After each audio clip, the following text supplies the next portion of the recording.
hapon po mga kabayan. Pasensya na no.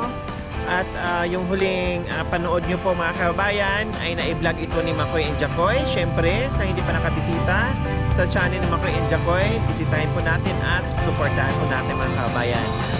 Galing po tayo ng Negros mga kabayan. Isang buwan po tayo mahigit doon. At na-miss ko na yung ating mga seniors mga kabayan. Kaya nandito tayo ngayon sa bayan ng San Manuel, Pangasinan muli. Dahil bibisitahin natin si Lolo Si. Kumustahin natin. Dahil halos magdalawang buwan kami na hindi nagkita ni Lolo Si. Kasi hindi lang po dalawang buwan. Kasi last month po no ay nagpunta si Lolo Jose sa Baguio. Hindi po namin napuntahan dito dahil nagpunta po ng Baguio, nagbakasyon. Kaya kumustahin po natin siya ngayon kung nandyan ba at baka mamaya wala na namang tao sa bahay nila at babalik na naman tayo. Okay? Tara mga kababayan, samahan nyo po ang buong team dahil dito sa ating misyon araw-araw.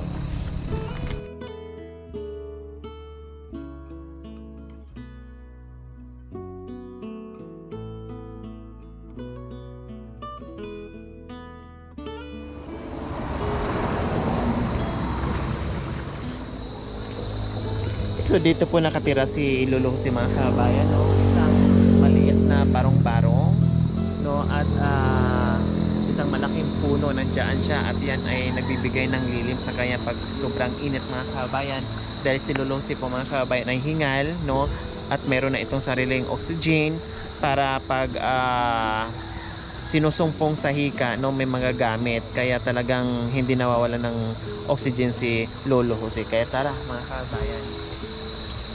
Ang kagandahan pa dito mga kababayan kasi wag naman sanang maganda siya pero delikado no kasi may irrigation dito pag yung sobrang tuloy-tuloy yung ulan hindi natin alam ay aapaw ito at aabot sa bahay ni Lolosi.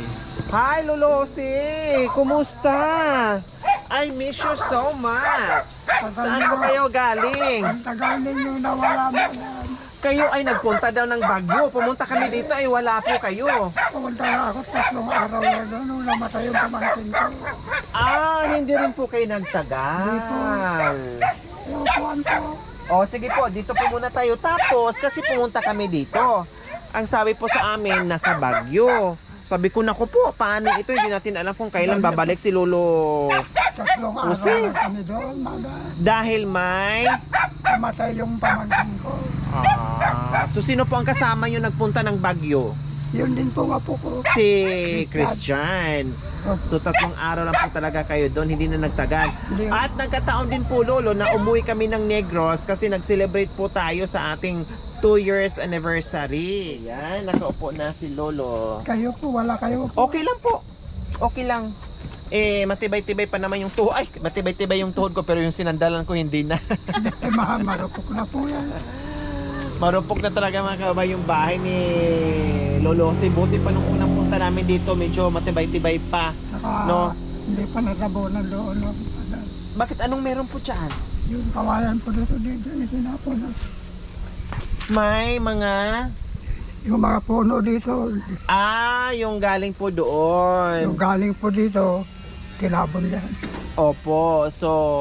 Yung, di ba may kawayan po dito Opo, dati? Yun, tinapon po yan. Bakit tinanggal po? Kayo po ang nagpatanggal. Sila po yung may-ari yan. Yung may-ari dyan. Kundi hindi na kayo masyadong malilim at medyo maaliwalas na yung harapan ng bahay nyo. Lolosi. Ako dito, madam, dahil paano daw ito, paalis daw. Pati itong malaking puno. Tsaka delikado din tatay. Ay, delikado din po Lolosi, no? Lalo na kung halimbawa may bagyo, malakas ang hangin, wag naman sana. Yung maglindol po. Nasaan po kayo nung lindol? Nandito po ako. Takbo ako dito sa labas. Wala po si apo nyo. Kayo lang mag-isa dito. Tumakbo siya pabalik dito, galing doon. Kasi tiningnan kayo. Tiningnan kayo. Kayo nga yung sabi ko, Lolo, delikado itong malaking kahoy, no? Kasi pag yung nagbagyo ay talaga wag naman sana matamaan yung bahay, no? Paano pag tulog kayo na hindi niyo po alam? Tulad nung lindol, hindi niyo po alam nung lindol. Di po, nandyan ako nakaupo. Naglilibulizer ako. Biglang... Binitawan niyo po yung nebulizer nyo at tumakbo kayo. Lumabat na po ako dito. Buti nung pagpunta nyo po sa Baguio, Lolo, kasi hindi po kayo nahirapan. Nahirapan po ako pero may yung namatay na pamangkin ko may oxygen na maliit po. Meron sila doon. Yun ang dinala nila dito nung kinuha nila ako. Ay, nagbaon talaga kayo ng oxygen kasi sa inyo malaki yung oxygen Opo, nyo. malaki po Di ba malaki po? So, sinundo kayo dito, nagbaon din po sila ng oxygen para Opo, yung may dala-dala kayo, yung maliit lang. Opo. Kapatid nyo po yung nanay. Kapatid ko po yung nanay nung namatay. Opo. So, ayan po mga kabayan, no? Tama nga ang sinabi ng kapitbahay nila ay wala si Lolo, nasa Baguio. And then nung sumunod ay umuwi naman tayo sa Negros dahil doon tayo nag-celebrate sa ating pangalawang taon sa ating channel. Kaya maraming salamat po talaga sa inyong walang sawang pagsubaybay, no? Mula noon hanggang ngayon at hanggang ngayon na nandiyan pa rin po kayo. Maraming salamat po sa inyo. Ngayon, kahit pa paano ay nakita na kami uli ni Lolo at nakumusta ko na. Ganon pa rin, gwapo pa rin. No, sana ay aabot pa si Lolo si ng maraming taon kasama yung apo. Kasi ang kasama dito ni Lolo si ay yung kanyang apo na lalaki. Yun ang nagtatrabaho, yung nag-aalaga sa kanya, yun ang nagbabantay sa kanya, no? Napakabait na apo at si Lolo na rin, si Lolo Jose na rin ang palaki doon hanggat ngayon ay hindi pa nga nag-asawa Lolo, no? Kasi katuwiran siguro ng apo ay nako, saka na lang baka mamaya mapabayaan ko si Lolo, hindi ko mabantayan. Pag single ka, syempre dito lahat ng oras nandito kay Lolo. Okay, Lolo, si kumusta, may pagkain pa tayo diyan? Mayroon po ako. May maisaing pa? Mayroon pa ako konti. Meron pa konti. Wala rin trabaho si Christian. Ay, kasi panay ulan. Ang Ang hirap po magtrabaho ngayon kasi panay ulan, walang araw na hindi uulan. Wala naman nung pagtrabahoan dito pagka ganitong tag-ulan. Opo, wala nang trabaho sa bukid kasi di ba dati nasa bukid po siya, Lulus eh. Wala naman mabibintahan kung anong negosyo ang gusto mo. Wala naman pong mabibintahan dahil walang hanap buhay ang mga tao. Opo, kaya talagang taghirap ngayon. Opo. Oh, at least kahit paano, Lolo, yung kahit makaraos mo lang sa araw-araw ay ayos na po yun. No, ang importante na talagang hindi ka mawala ng pagkain, no, sa araw-araw. Okay, Lolo, sabi niyo po may natira pang bigas, may maisain pa kayo bago maubos yan. Siyempre, nandito kami dahil bukod na kinumusta namin kayo, siyempre ay inaalala namin yung inyong pagkain sa araw-araw. O kumusta pala, Lolo, mula nung huli natin pagkikita, kumusta na ang buhay-buhay nun? Maganda rin naman po dahil pinapadalan ako ng anak ko ng 500. Oh, Pambili namin. yung mama ni Christian. Opo. Oh, wow. Pinapadalan kami ng pambili ng bigas na 5 kilo. Opo. Buwan-buwan po yung nagpapadala ng 500. Opo. Wow, kahit pa paano may pambili ng bigas at yung hahanapin na lang ni Christian ay yung pang-ulam na lang at yung mga gulay-gulay namimingwit kasi napakasipag ni Christian, mga kabayan. Namimingwit, no, pupunta ng bukid, kung ano-ano ng mga Kahapon kababayan. nanguha siya na puso na saging. Oh, di ba? Tapos Yung naghahanap ng nilagyan ko mga ng- gulay. Ginulay ko, linagyan ko na saluyot. Wow. Bagoong. Wow, ang sarap naman yan, Alulusi, pangpagana Opo. sa kain at paborito ko po yung mga ganyang gulay. Kaya po Lulusi. nyo, sa susunod na punta ninyo mag-aalo ako. Puso ng saging. Opo, magpapalo ako kay Christian. Oh, sige po. Okay. Pasok, mga Ruilyos.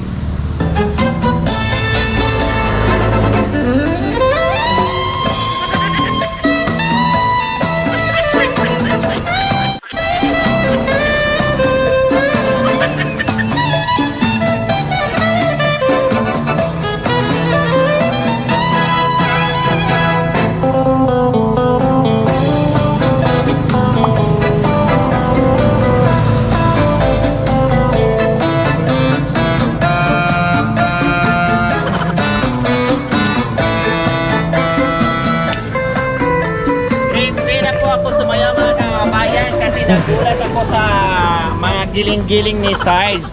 No, mukhang nasapawan ako mga kababayan, no? Dadaigin talaga ako nito ni Sarge sa mga giling-giling, kaya hindi na ako sumayaw. Nag-i-enjoy na ako sa katitingin sa mga kimbot-kimbot niya. Pati si Lolosi na paindak-indak ganon. O, di ba? Ano yan, mga kababayan?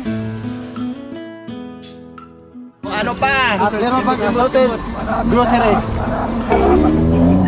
Oh no! Bigyan na po ng kasiyahan sa aking buhay yan. At sana bigyan pa kayo ng mahabang panahon at buhay para magkita-kita tayo muli. Salamat po. Salamat po, Lolosi, sa mga dalangin nyo. Ganon din po ang dalangin namin sa inyo. No, Lolosi, bukod pa dyan sa assorted groceries at bigas natin, meron ka pang 1,000. Sorry, nakalimutan ang 2 itlog. So ayan po mga kababayan, si Lolosi po mga kababayan ay isa sa mga senior citizens po mga kababayan, isa nakasama po doon sa continuous nating monthly na ayuda, no? Ay talagang 7 ata yan sila mga kababayan, 7 or 8, no? Ay binibigyan natin buwan-buwan, mapablog natin or hindi ay continuous po yan, no?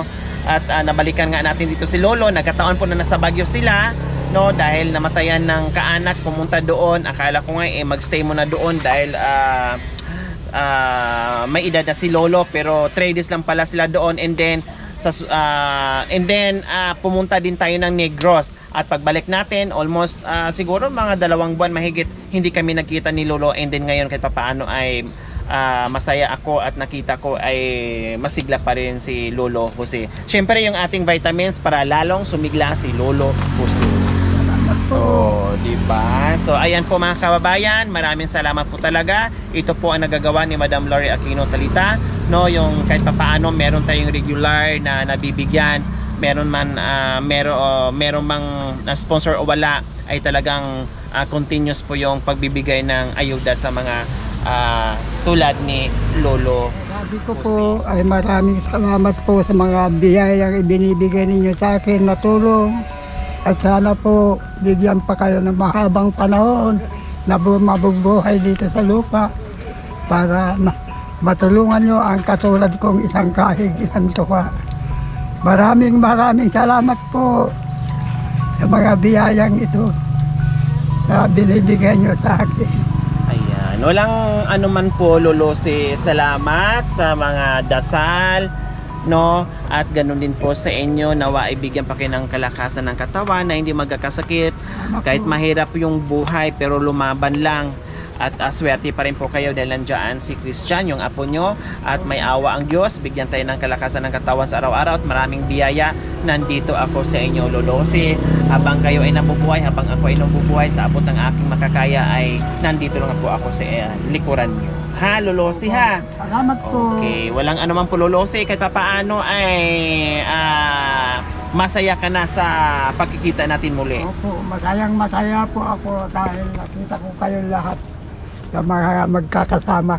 Ayan, salamat po, Lolo Jose. Maraming Okay? salamat po muli. Opo, so ayan po mga kabayan, maraming salamat po muli sa inyo. Ito po yung nagagawa natin dahil po sa inyong lahat, sa suporta ng aking mga sponsors, subscribers, followers, YouTube members, viewers, commentator, lahat po kayo.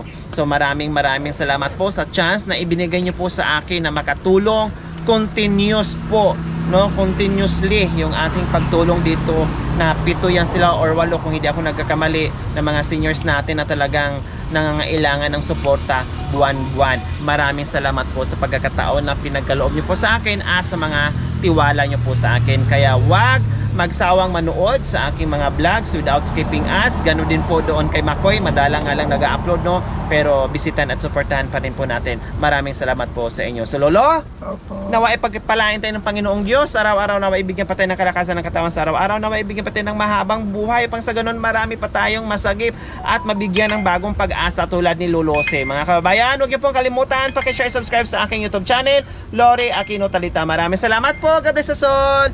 Bye, Lolo Jose. Salamat Pagdadasal ko po. kayo, Mama. Salamat po. Bye-bye po, Lolo. Bye-bye po.